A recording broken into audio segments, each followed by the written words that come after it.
محترم بزرگوں اور بھائیوں، گزشتہ جمعے درود شریف کی اہمیت اور فضیلت کے تعلق سے کچھ باتیں کی گئی تھی۔ درود شریف ایسا وظیفہ اور ایسا عمل ہے جو اللہ کو بہت پسند ہے، اور اللہ تبارک و تعالی خود اپنے حبیب سرکار دو عالم صلی اللہ علیہ وسلم پر درود بھیجتے ہیں، اور اللہ کے فرشتے ہیں وہ بھی بھیجتے ہیں۔ ایسا عظیم الشان عمل اور اللہ کا حکم بندوں کے لیے ہے کہ درود شریف ایک طرح سے آقا محبوب صلی اللہ علیہ وسلم کے جو احسانات ہیں، ان احسانات کا کوئی حق ادا تو کر ہی نہیں سکتا۔ ایک عقیدت کا اظہار، محبت کا اظہار، اور بشکل ہدیہ اگر امتی بھیج سکتا ہے یا دے سکتا ہے تو وہ درود شریف ہی ہے۔ اپنی محبت کا اظہار اگر کوئی کر سکتا ہے تو وہ درود شریف ہی ہے۔ اسی لیے روایت میں ہے کہ جو کثرت سے درود شریف پڑھتا ہے، اللہ کے رسول صلی اللہ علیہ وسلم کی محبت اس کو نصیب ہوتی ہے۔ اور ایک روایت میں ہے کہ درود شریف جو کثرت سے پڑھتا ہے، مرنے کے بعد اللہ کے رسول صلی اللہ علیہ وسلم کی قربت اس کو نصیب ہوگی، یعنی جنت میں وہ اللہ کے رسول صلی اللہ علیہ وسلم کے بہت نزدیک ہوگا، بہت ہی قریب ہوگا، جو دنیا کے اندر کثرت سے درود شریف پڑھے گا۔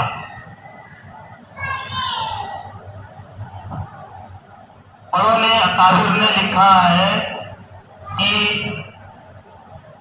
یہ ایسا وظیفہ ہے درود شریف کہ اس کے ذریعے سے ہم اللہ کے رسول صلی اللہ علیہ وسلم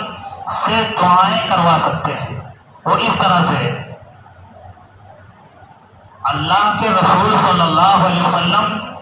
جب دنیا میں تشریف فرما تھے تب بھی کوئی دعا کروا سکتا تھا کہ اللہ کے رسول فلاں معاملہ ہے، فلاں مسئلہ ہے، اس مسئلے کے تعلق سے دعا کر دیجئے۔ لیکن اب اللہ کے رسول صلی اللہ علیہ وسلم پردہ فرما چکے ہیں، تو اب کیسے کوئی دعا کروا سکتا ہے آقا محبوب صلی اللہ علیہ وسلم سے؟ تو بڑوں نے لکھا ہے وہ اس طریقے سے کہ جب وہ درود شریف پڑھے گا، کوئی بھی امتی جب درود شریف جب پڑھے گا تو روایت میں ہے کہ اس کے درود شریف کو اللہ کی طرف سے جو مقرر فرشتے ہیں، جو پوری دنیا میں پھیلے ہوئے ہیں اور چل رہے ہیں، جہاں بھی کوئی درود پڑھتا ہے، سلام پڑھتا ہے، تو اس کے درود اور سلام کو بطور گفٹ کے لے لیتے ہیں اور لے جا کر کے حضور صلی اللہ علیہ وسلم کی خدمت میں نام بنام پیش کرتے ہیں کہ آپ کی امتی کے فلاں ابن فلاں نے آپ پر درود پڑھا ہے، سلام بھیجا ہے۔ تو جو فرشتے وہ لے جاتے ہیں اور پیش کرتے ہیں حضور صلی اللہ علیہ وسلم کی خدمت میں، تو جو کہ آقا محبوب صلی اللہ علیہ وسلم کا دنیا میں یہ طریقہ تھا کہ کوئی اللہ کے رسول صلی اللہ علیہ وسلم کے ساتھ احسان کرتا تھا، اچھا سلوک کرتا تھا، تو اللہ کے رسول صلی اللہ علیہ وسلم اس کو ضرور کوئی نہ کوئی صلہ دیتے تھے، کوئی نہ کوئی ہدیہ دیتے تھے، کوئی نہ کوئی گفٹ دیتے تھے۔ آقا محبوب صلی اللہ علیہ وسلم سے بڑا دیالو کوئی نہیں تھا، اور کثرت اللہ کے رسول صلی اللہ علیہ وسلم لوگوں کو نوازتے تھے۔ تو یہ آقا محبوب کا طریقہ تھا کہ آقا محبوب کے قریب کوئی آیا اور وہ خالی ہاتھ چلا گیا، یہ شان نبوت کے خلاف۔ آقا محبوب ضرور اس کی ہولی کو کرتے تھے۔ اب چونکہ آقا محبوب صلی اللہ علیہ ہمارا درود پڑھا ہوا جب وہ فرشتے لے جاتے ہیں اور خدمت نبوی میں پیش کرتے ہیں تو آقا محبوب صلی اللہ علیہ وسلم وہ ہدیہ پا کر کے امتی کی طرف سے وہ گفٹ پا کر کے دعائیں کرتے تھے اور اللہ تبارک و تعالیٰ سے دعا کرتے ہیں کہ اے اللہ جس نے بھی یہ درود بھیجا ہے، جس نے بھی سلام بھیجا ہے، اس کی حاجتوں کو اے اللہ پوری فرما، اس کی مشکلات کو، پریشانیوں کو دور فرما۔ یہ اللہ کی رسول صلی اللہ علیہ وسلم کی دعائیں نصیب ہوتی ہیں درود پڑھنے والوں کو۔ یہ کتابوں میں لکھا ہے، اتنی بڑی بات ہے کہ ہم یہاں درود شریف بیٹھ کے پڑھیں اور آقا محبوب صلی اللہ علیہ وسلم ہمارے لیے دعا کریں۔ آقا محبوب کا مقام و مرتبہ ہم جانتے ہیں یہ ہے کہ بادش خدا بزرگ کوئی سمت پسند، پوری کائنات میں، پوری دنیا میں اللہ کے بعد سب سے مقام، سب سے بڑے مرتبے کے حامل ہمارے نبی، چہیتے نبی، لاڈلے نبی، پیارے نبی، اللہ کے محبوب سرکار دو عالم صلی اللہ علیہ وسلم ہے۔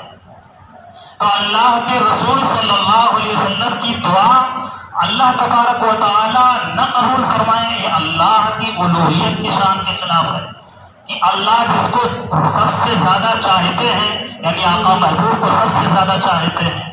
اور آقا محبوب کو اتنا زیادہ چاہنے کے بعد آقا محبوب دعا کریں اور وہ دعا اللہ تبارک و تعالیٰ قبول نہ فرمائے، کتنی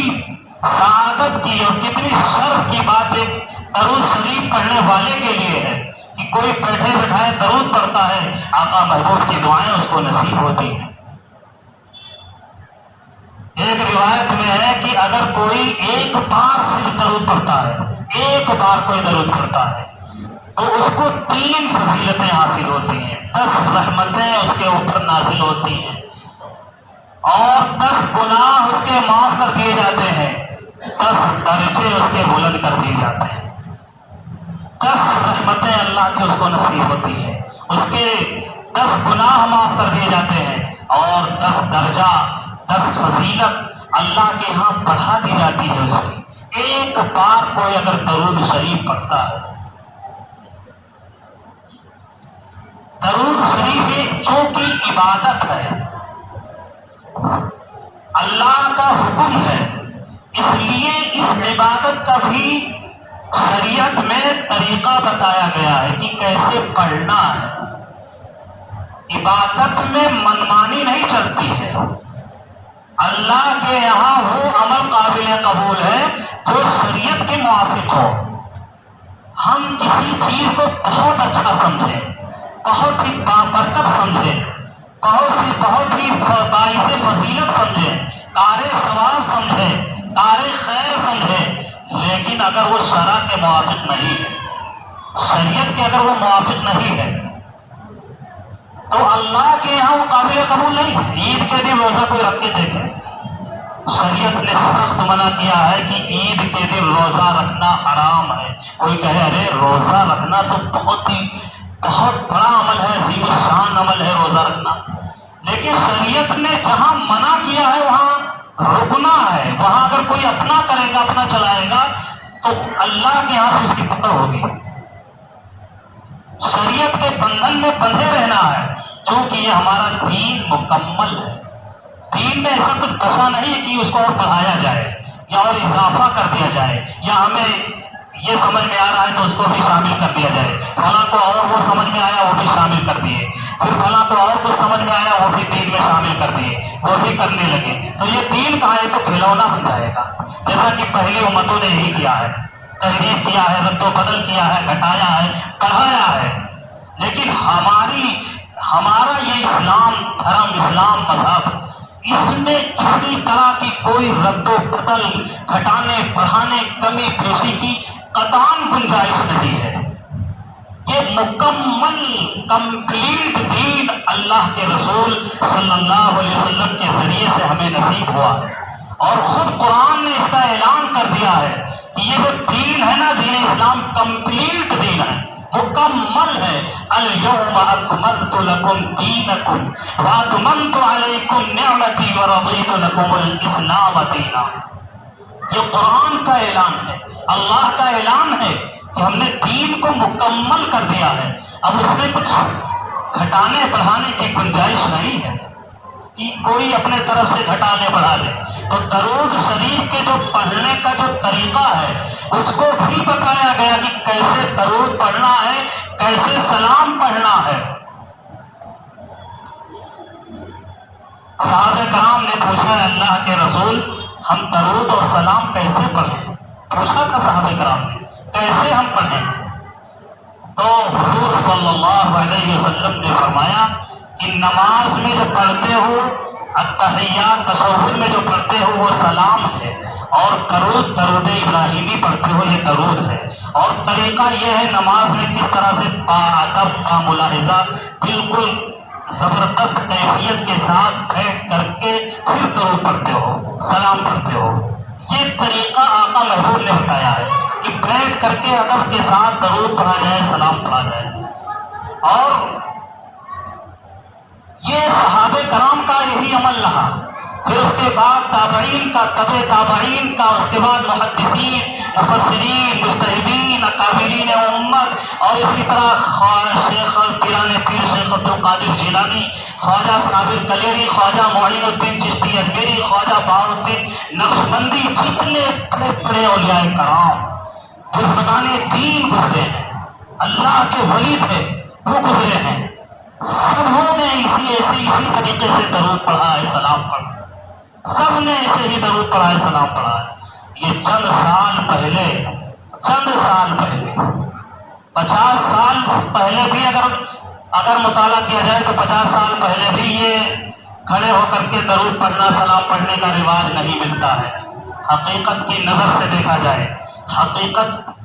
تلاش کرنے کی کوشش کی جائے،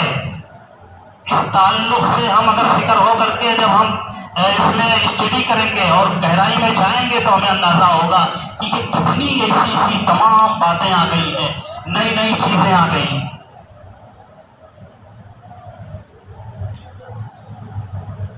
حضرت عبداللہ ابن مسعود رضی اللہ تعالیٰ عنہ کی ایک روایت ہے، فتاوی شامی میں لکھا ہے،